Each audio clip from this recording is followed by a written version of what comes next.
Bank of Baroda के नतीजे आए और नतीजों के ठीक बाद बैंक ऑफ बड़ौदा के मैनेजमेंट से हमने काफ़ी सारे मुद्दों पर बातचीत की।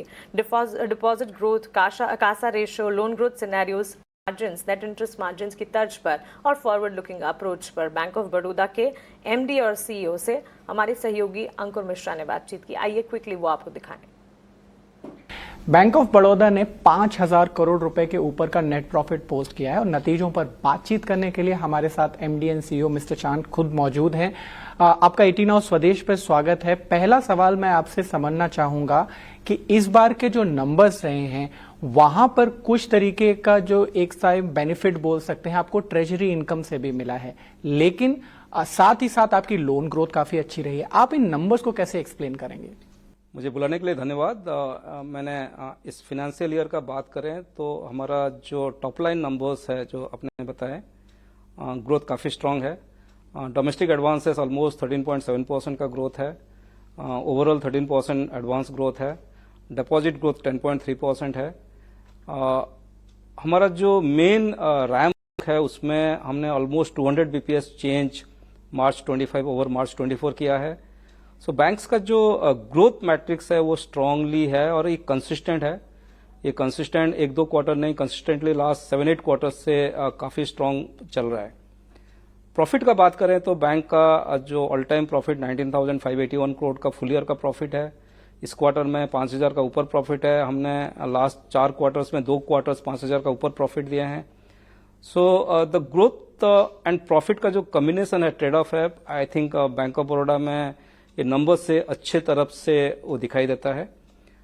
2 आइटम जो मैं बात करना चाहता हूं, जो नेट इंटरेस्ट इनकम है वो थोड़ा म्यूटेड है because there is elevated cost structure, deposit cost banks का बुक में जो इम्पैक्ट Q4 में किया है। बट जो नेट इंटरेस्ट इनकम है जिसमें कि ट्रेजरी इनकम है, TW रिकवरी का है, वो काफी स्ट्रांग रहा है। उसमें growth almost net interest income में हमने 15% का ग्रोथ दिया है एज कम्पेयर टू 2.1% जो NIA का ग्रोथ है। सो हमारा ROA guidance consistently more than 1 for 11-12 quarter से है और हम अचीव कर रहे हैं। सो बैंक का जो profitability matrix on the growth जो है वो दोनों स्ट्रांग पिलर्स पर है।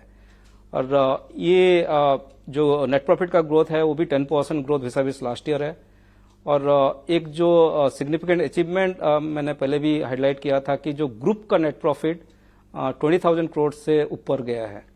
सो ये मैं सोचता हूं कि बैंक ऑफ बड़ौदा का अच्छा परफॉर्मेंस का आउटकम है। बैंक ग्रोथ में भी स्ट्रांगली फोकस्ड है और प्रॉफिट में भी स्ट्रांगली फोकस्ड है।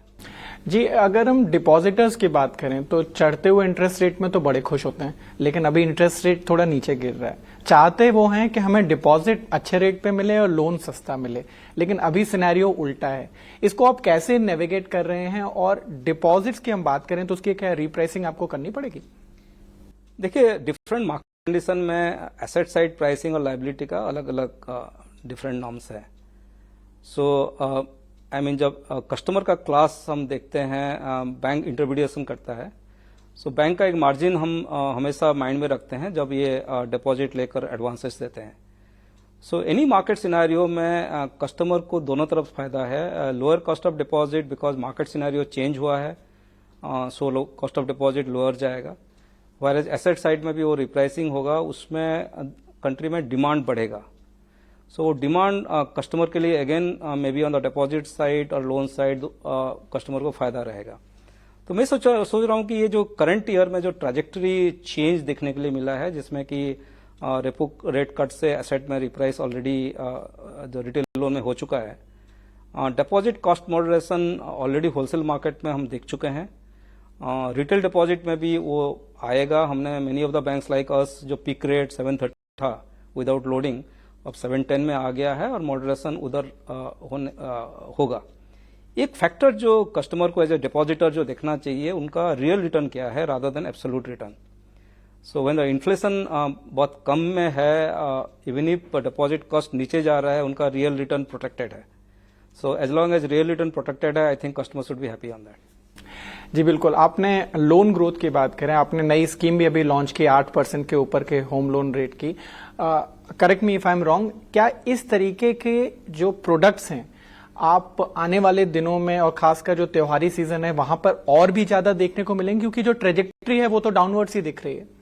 देखिए जो मेन जो जो फ्लैक्सी स्कीम होता है, जैसे हाउसिंग लोन एक स्कीम है, हमने पहले भी वेदर डिपॉजिट साइड और एडवांस साइड हमेशा कोशिश किया है कि थोड़ा बंडलिंग करें, न्यू इनोवेटेड प्रोडक्ट लाएं, थोड़ा कस्टमर का प्रेफरेंस के साथ प्रोडक्ट टच करें।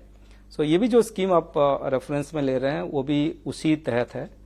जो एग्जिस्टिंग बोरोवर रिटेल लोन में उनको जो रेपो रेट का 50 बीपीएस कट है वो पास ऑन हो चुका है। एक नया स्कीम है जिसमें कि द लोएस्ट रेट जो कि स्कीम का तहत 8% है।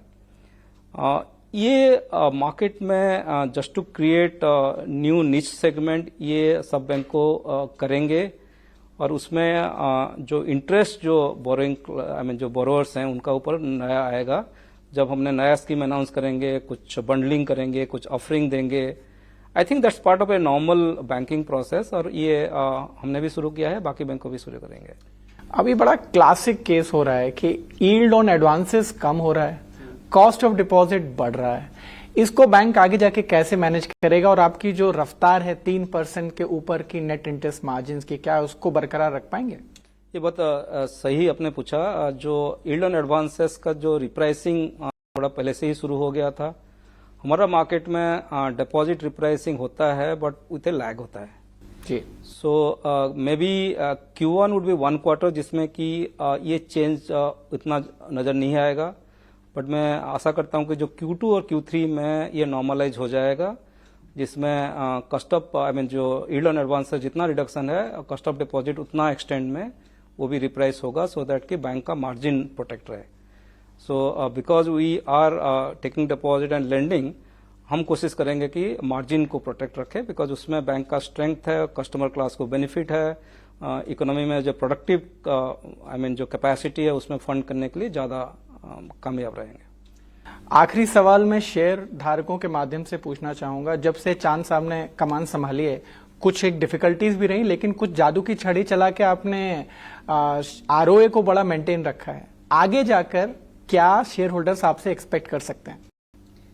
देखिए, ये बैंक का परफॉर्मेंस है, जो भी हमने आउटकम दिया है बैंक का, एंटायर बैंक ने उसमें काफी एफर्ट से ये सब नंबर्स डिलीवर किए हैं। और आपने सही बताया कि ROA कंसिस्टेंटली बैंक का एक व्हाट यू कैन से जो कंसिस्टेंट परफॉर्मेंस रहा है, ROA मोर देन 1 रहा है। और हमारा जो इंटरनल जो बिजनेस मैट्रिक्स और मॉडल करते हैं, जिसमें कि ये जो मार्केट डिलीवरी पॉइंट्स है, जिसमें कि ग्रोथ गाइडेंस है, मार्जिन प्रोटेक्शन है, ROA मेंटेनेंस है, नॉन इंटरेस्ट इनकम को ऑप्टिमाइज करना है, ये वर्टिकल वाइज सब में इसी में काम करते हैं।